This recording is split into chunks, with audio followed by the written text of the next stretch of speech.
Ní orúkọ Jésù Kristi Olúwa wa tó ṣe iyebíye ni mo kí ẹnìkọ̀ọ̀kan wa káàbọ̀ sínú àkókò ìfi òye kún òye nínú ọ̀rọ̀ Ọlọ́run èyí tí dáósìsì Ifẹ̀ ṣe ètò rẹ̀. Àlàáfíà fún gbogbo ẹ̀yin ọmọ Ọlọ́run káàkiri gbogbo tẹ́ ti ń gbọ́ mi ní òwúrọ̀ yìí. Ẹ jẹ́ kí a gbàdúrà.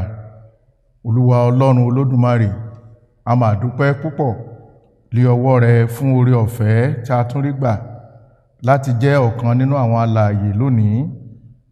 Olúwa, à ń gbàdúrà pé kí ẹ jọ̀wọ́ kí ẹ fún wa ní oore ọ̀fẹ́ láti lè bọ́ra iṣẹ́ òkùnkùn sílẹ̀, kí a sì lè di ìhámọ́ra ìmọ́lẹ̀ bí a ti ń retí bíbọ̀ ọmọ yín Jésù Kristi lẹ́ẹ̀kejì. Nítorí Jésù Kristi Olúwa wa, àmín.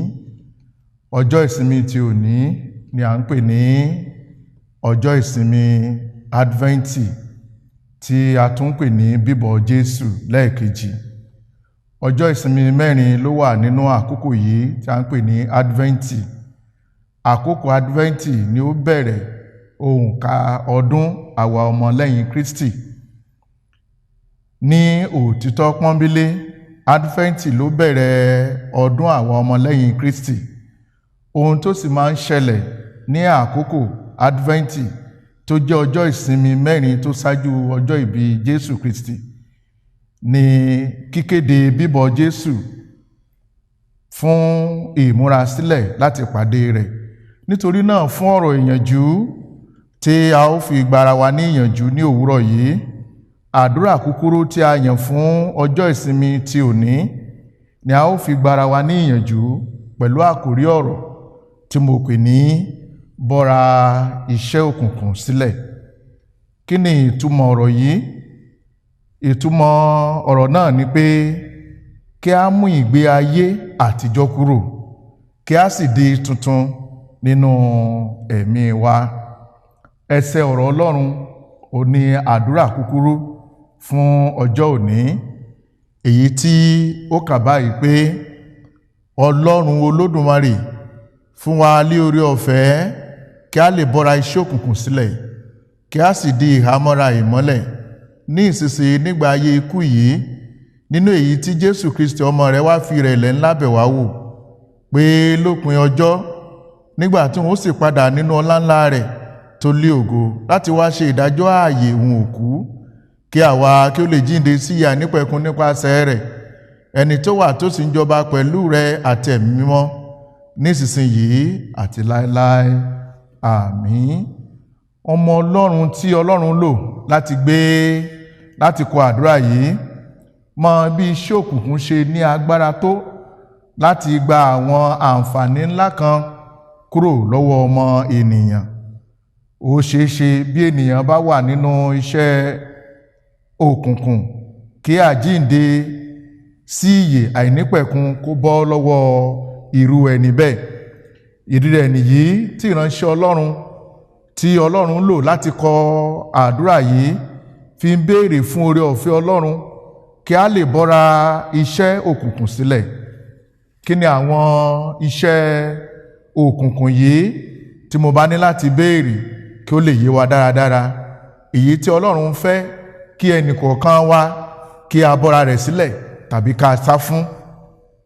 Ẹ jẹ́ ká wo bí a ti ṣe àsọkọsílẹ̀ rẹ̀ nínú ìwé Gálátíà orí 5 ẹsẹ̀ 19 sí ẹsẹ̀ 20 èyí tí ó kà báyìí wípé ǹjẹ́ àwọn iṣẹ́ ti ara farahàn, tí í ṣe wọ̀nyí: panṣágà, àgbèrè, ìwà èérí, wọ̀bìà. Ẹ jẹ́ ká wo bó ti wọ́pọ̀ tó láàrin àwọn olóṣèlú wa, àwọn tó jẹ́ pé nǹkan tó jẹ́ ti gbogbo ènìyàn tán fẹ́ kó jẹ́ ti ara wọn. Oṣó, ìríra, ìjà, ìlara, ìbínú, ìbọrìṣà. Ká bá wa gbègbè wa, a rí pé a kú fún ìbọrìṣà. Gbogbo àwọn kan wọ̀nyí iṣẹ́ òkùnkùn ni. Asọ̀, ìṣọ̀tẹ̀, àdámà àti àrankàn pẹ̀lú ìpànìyàn. Ká bá wo orílẹ̀-èdè wa Nàìjíríà lónìí, oríṣiríṣi ẹ̀jẹ̀ aláìṣẹ̀ láti ta sílẹ̀, èyí tó sì ń béèrè fún ẹ̀san ní orílẹ̀-èdè yìí so ìpànìyàn pọ̀ gidigidi ní orílẹ̀-èdè yìí. Iṣẹ́ ara ni, ìmùtípara, ìrédè òru àti irú àwọn wọn ni àwọn ohun tí mo ti wí fún yín tẹ́lẹ̀, gẹ́gẹ́ bí mo ti wí fún yín tẹ́lẹ̀ rí pé àwọn tí wọ́n bá ń ṣe nǹkan wọ̀nyí, tí wọ́n bá ń ṣe nǹkan báwọn yìí kì yóò jogún ìjọba Ọlọ́run. Ọmọ Ọlọ́run tó lórí ọ̀fẹ́ láti gbọ́ mi ní àárọ̀ yìí, bíra rẹ̀ léèrè wò, èwo ló yege nínú àwọn iṣẹ́ òkùnkùn yìí, èwo ló yege nínú rẹ̀, èyí tó lè sọ wípé ò sí nínú rẹ̀. Ará nínú Olúwa, gbọ́ kókó ọ̀rọ̀ tí Paul fi parí ọ̀rọ̀ rẹ̀, èyí tó wípé ẹnikẹ́ni tí kò bá bọ́ra iṣẹ́ òkùnkùn sílẹ̀ kò lè jogún ìjọba Ọlọ́run rárá àti rárá. Ǹjẹ́ ìwọ fẹ́ jogún ìjọba Ọlọ́run ní ìkẹyìn ayé rẹ? Ohun tó ní láti ṣe ni wípé kò bọ́ra iṣẹ́ òkùnkùn wọ̀nyí, kò bọ́ra rẹ̀ sílẹ̀. Paul apostoli nínú ọ̀rọ̀ rẹ̀ sí àwọn ará Róòmù, ó gbà wọ́n ní ìyànjú pé dídé Jésù kò ní pẹ́ mọ́, pé ó fẹ́rẹ̀ dé. Nítorí náà ó ní kí wọ́n bọ́ra iṣẹ́ òkùnkùn sílẹ̀, èyí tí ó ń sọ fún èmi àti ìwọ náà ní àkókò yìí.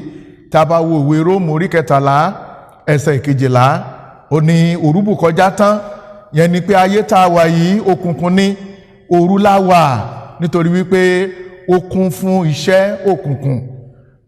Ilẹ̀ sì fẹ́rẹ̀ mọ́, yẹn ni wípé ẹni tó ní ìmọ́lẹ̀, ẹni tí í ṣe ìmọ́lẹ̀ ayé, ó fẹ́rẹ̀ dé, yẹn náà ni Jésù Kristi. Nítorí náà ẹ jẹ́ kí a bọ́ra iṣẹ́ òkùnkùn sílẹ̀, kí a sì di ìhámọ́ra ìmọ́lẹ̀. Ìyẹn ni láti rin ìrìn tó tọ́ ní ọ̀sán. Báwo ni a ṣe lè bọ́ra iṣẹ́ òkùnkùn sílẹ̀? Ẹ̀yin ará mi nínú Olúwa, a ní láti sá fún ẹ̀ṣẹ̀ ní ọ̀nàkọnà, gẹ́gẹ́ bí ọ̀rọ̀ Ọlọ́run ti ṣe gbà wá ní ìyànjú nínú ìwé Róòmù orí 9 ẹsẹ̀ 11, èyí tó kà báyìí wípé bẹ́ẹ̀ ni kẹ́yin pẹ̀lú ka ara yín bí òkú sí ẹ̀ṣẹ̀, ṣùgbọ́n bí alààyè sí Ọlọ́run nínú Kristi Jésù. Bẹ́ẹ̀ sì ni a gbọ́dọ̀ ta kété sí ohun gbogbo tí ó jọ ibi, ohun gbogbo tí ó jọ ibi tá a lè pè ní ibi. Ohunkóhun tí ò bá ti bá ìfẹ́ Ọlọ́run mu nínú ayé ènìyàn, ibi ni. Gẹ́gẹ́ bí ìwé Tẹsalóníkà kínní orí 5 ẹsẹ̀ 22 bó ti ṣe fi ìdí rẹ̀ múlẹ̀. A gbọ́dọ̀ rí wípé a fi èké ṣíṣe sílẹ̀, kí a sì rí wípé à ń bá ọmọnìkejì wa sòótọ́. Tí a bá wọnú ayé lónìí, ayé kún fún èké. Ọ̀rẹ́ àti ọ̀rẹ́, èké ni wọ́n fi bára wọn lò. Nínú ìjọ Ọlọ́run, èké olópọ̀jù níbẹ̀. Ìwé Éfésù orí 4 ẹsẹ̀ 25 ó fìdí eléyìí múlẹ̀. Lékè gbogbo rẹ̀, a gbọ́dọ̀ rí pé a gbé ọkùnrin títún ni wọ̀, èyí tí a dá nípa ti Ọlọ́run lí òdodo àti ìwà mímọ́ òtítọ́, èyí tí ṣe Jésù Kristi. Tí a bá wo ìwé Éfésù orí 4 ẹsẹ̀ 24 lè wà ń bẹ̀.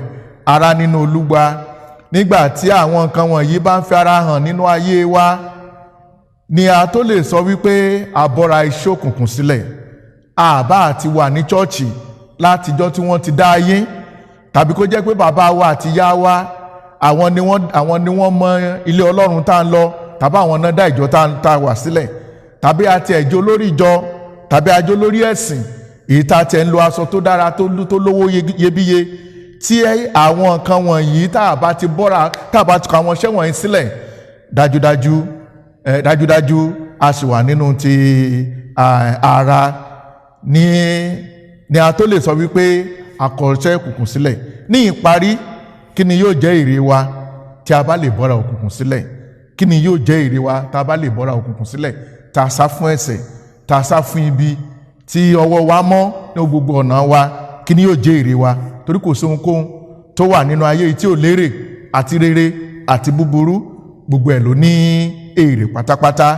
Ohun àkọ́kọ́ ni wípé a ó di àjùmọ̀jogún pẹ̀lú Kristi. A ó di àjùmọ̀jogún pẹ̀lú Kristi.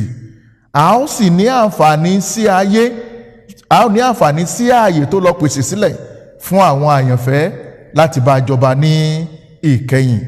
Nítorí náà, ẹ̀yin ará mi nínú Olúwa, ó ṣe pàtàkì fún wa láti bọ́ra iṣẹ́ òkùnkùn sílẹ̀, pàápàá jùlọ gbogbo àwa tí à ń lépa ìjọba Ọlọ́run. Gbogbo àwa tí à ń lépa ìjọba Ọlọ́run tá à ń wò wípé lẹ́yìn ayé yìí ayé kan tún wà tó dáa ju ayé yìí lọ. Kì í ṣe bíbọ́ra iṣẹ́ òkùnkùn sílẹ̀ nìkan, ṣùgbọ́n kí a rí wípé a ò ní ohunkóhun láti ṣe pẹ̀lú iṣẹ́ òkùnkùn. A ò ní ohunkóhun láti ṣe pẹ̀lú iṣẹ́ òkùnkùn, nítorí pé ìpadàbọ̀ Jésù lẹ́ẹ̀kejì láti wá ṣe ìdájọ́ ààyè àti òkú ní gbogbo ayé kò ní pẹ́ mọ́. Ohun gbogbo tó ń ṣẹlẹ̀ lọ́wọ́lọ́wọ́ báyìí jẹ́ ìdánilójú wípé ilé ti tó lọ, àti pé ìyà àìnípẹ̀kun ó súnmọ́ etílé. Nítorí náà ní òwúrọ̀ yìí Ọlọ́run kì í ṣe pàápàá jùlọ ní àkókò Advent yìí pé kí a bọ́ra iṣẹ́ òkùnkùn sílẹ̀. Gbogbo tó bá jẹ mọ́ òkùnkùn, tó jẹ mọ́ iṣẹ́ èṣù, ká kọ gbogbo rẹ̀ sílẹ̀. Tó pé ìgbàkígbà ni ìpè lè dún, ìgbàkígbà ni ìpè lè dún. Tí ìpè bá dún, ohun tó yẹ wá ni pé kí a bá wa ní ẹni ọwọ́ ọ̀tún Ọlọ́run Olódùmarè. Ẹ jẹ́ kí a gbàdúrà. Olúwa Ọlọ́run Olódùmarè, a dúpẹ́ lọ́wọ́ yín, a gbé yín ga fún ọ̀rọ̀ yín tó ti jáde ní òwúrọ̀ yìí. A gbàdúrà fún ọkàn kọ̀ọ̀kan tí ó ti gbọ́ ọ̀rọ̀ náà pé àtúnṣe tó yẹ láti ṣe, kẹ́yìn Ọlọ́run Olódùmarè kẹ́ fún ọ lórí ọ̀fẹ́ láti ṣe. A gbàdúrà wípé ilé ológo èyí tá à ń lépa kó má ṣe bọ́ sọ̀rọ̀ lọ́wọ́ wa. Àkókò Advent yìí kó jẹ́ àkókò àti bọ́ sínú ìyè fún wa, ní orúkọ Jésù Kristi Olúwa wa. Àmín.